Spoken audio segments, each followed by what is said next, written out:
To the US now, and there are reports Joe Biden's administration is set to loosen rules around America's transition to electric vehicles.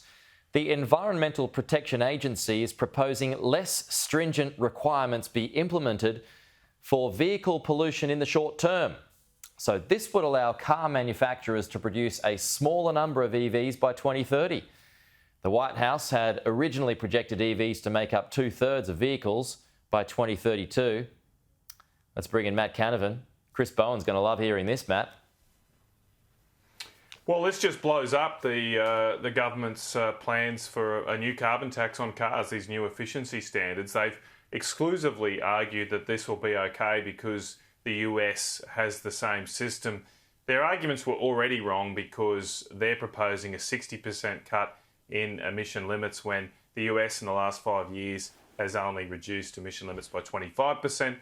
On top of that, the fine that Chris Bowen is proposing is 3 times higher than has existed in the US. But now there's completely no justification because while the US did have future plans that look similar to Australia's, they don't anymore. The Biden administration is completely backing down from that. And that comes after US manufacturers had been ringing the bell on how much this was going to cost, how much it was going to flow through to US consumers. The same thing is happening here.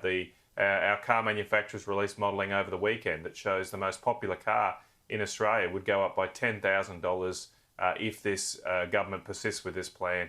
The government should drop this plan. There's no international comparison for it. And why? Why would you make Australians pay more for their cars when they're already paying too much for energy, for food and so many Just on the international comparison, though, I mean, their argument would be that most advanced economies are moving towards efficiency standards. But the point, of course, is it's how stringent those standards are and how much the penalty is for breaching those standards. Simply saying that other countries have a form of a tax or a certain regulation tells you nothing about the specific details of the regulation or tax that you're imposing on this country. And as I say, and as I've outlined, the government doesn't seem to be able to do this and compare this properly. Well, what they're proposing to do in Australia is more than double what has occurred in the US over a similar time frame. And of course that probably will mean they'll have a much bigger impact. Well, the interesting thing about the American comparison too is that its infrastructure is far more advanced than ours here, and they're already hitting the brakes on it.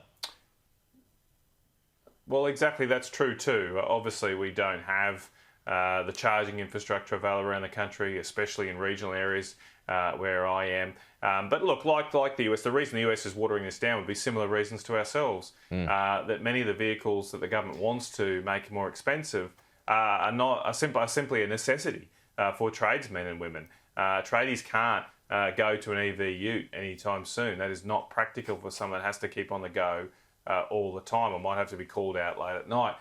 You need an internal combustion engine car that can be always on. And so why would the government impose these extra costs on people trying to earn a living? It doesn't make any sense.